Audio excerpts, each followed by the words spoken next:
అసలు ఇప్పుడు ఇంకో విష ప్రచారం లేవడం మొదలు పెట్టారు. ప్రత్యేక హోదా, ప్రత్యేక హోదా. 5 సంవత్సరాల బట్టి ఏ గుడ్డి గుర్రానికి పళ్ళు తోకుంటూ కూర్చున్నారు. ఇప్పుడు ప్రత్యేక హోదా గుర్తొచ్చిందా? ఇప్పుడు చంద్రబాబు నాయుడు తీసుకోవాలని గుర్తొచ్చిందా? మరి ఆ రోజు చంద్రబాబు నాయుడు అసెంబ్లీలో తీర్మానం పాస్ చేశాడు. ఏమని? ప్రత్యేక హోదా దాని స్థానంలో ప్రత్యేక ప్యాకేజీ కావాలన్నప్పుడు మీరు ఆ తీర్మానాన్ని ఎందుకు అడ్డుపడలేదు?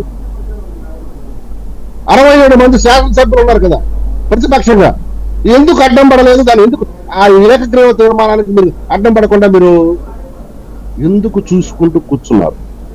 ఏమిటి స్వార్థ రాజకీయాలు? ఇది మానుకోండి అని మరి చెప్తున్నాను. ఎందుకంటే మా సోదరుడు చంద్రశేఖర్ అయినా కనీసం ఏది మాట్లాడినా హేతుబద్ధంగా, సహేతుకంగా, సకారణంగా మాట్లాడాలి శాసనసభలు. అప్పుడే మా సోదరు కూడా గౌరవ మనలు వస్తాయి. ఎందుకంటే ఎక్కడో ఏదో దాంట్లో ఆవుదో చెట్లాగా మా వాడు మిగిలిపోయాడు. మా వాడికి కనీసం ఇప్పుడన్నా ఇది గుర్తింపు వస్తుందని నేను అనుకుంటున్నాను. అయితే సోదర, నువ్వైనా కానీ సహేతు నీ పార్టీ లైన్ లో మాట్లాడతావు. ఇప్పుడు దాకా నువ్వు పార్టీ లైన్ లో మాట్లాడు. అలా కాదు, నువ్వు ఇండిపెండెంట్ గా నువ్వు ఆలోచించేయి.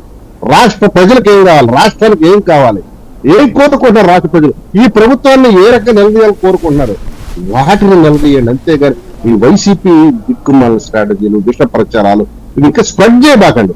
స్ప్రెడ్ చేస్తే దెబ్బతినేది మీరే. రైట్. రవికిరణ్ గారు ఇందాక జగన్మోహన్ రెడ్డి గారి మాటల్లో మేమన్నీ డోర్ డెలివరీ చేసాం కదా, ఏంటి తప్పు అన్న. అలా అంటే కెమెరా వాళ్ళు ఆడియన్స్ లో కూర్చుని తిప్పారు. అక్కడ ఎమ్మెల్సీ అనంతబాబు కనిపించారు. ఇప్పుడు అనంతబాబు గారు ఆయన కాకినాడలో దళితుడిని చంపేసి డోర్ డెలివరీ చేసేస్తే ఇప్పుడు దళిత మేధావైన చంద్రశేఖర్ గారికి ఇటువంటి కనపడవా? అది కరెక్టా? ఆ రోజు అతన్ని పార్టీ నుంచి సస్పెండ్ చేస్తా ఉన్నారు, ఎమ్మెల్సీ నుంచి సస్పెండ్ చేస్తా ఉన్నారు. ఏం చేశారండి? అనంతబాబు ఒప్పుకున్నాడు కదా నేనే చేశానని. ఈరోజు కింద మీద పడి సుప్రీంకోర్టులో బెయిల్ తెచ్చుకున్నారు కదా.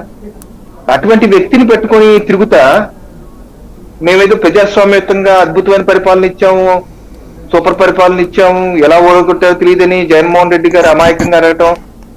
ఇంకా మనం అటువంటి భాషలో మాట్లాడితే తప్పంటే తప్పు అనాల్సిందే. ఈరోజు సాయి గారు పశ్చిమ బెంగాల్లో దేశంలో ఐ థింక్ 2 రాష్ట్రాలు అనుకుంటా. మొదటి పశ్చిమ బెంగాల్ 2021 అసెంబ్లీ ఎన్నికలైన తర్వాత కూడా చూసాం ఘర్షణలు, పెద్ద ఎత్తున ఘర్షణ. భారతీయ జనతా పార్టీ నాయకులు, కార్యకర్తలు, మహిళలు మానభంగాలు చేసి వాళ్ళందరూ అస్సాంలో కూడా పారిపోయారు. ఈ రోజుకి సమస్య పరిష్కారం కాలేదు. ఆ రోజు హైకోర్టు ఇంటర్వ్యూన్ అయింది.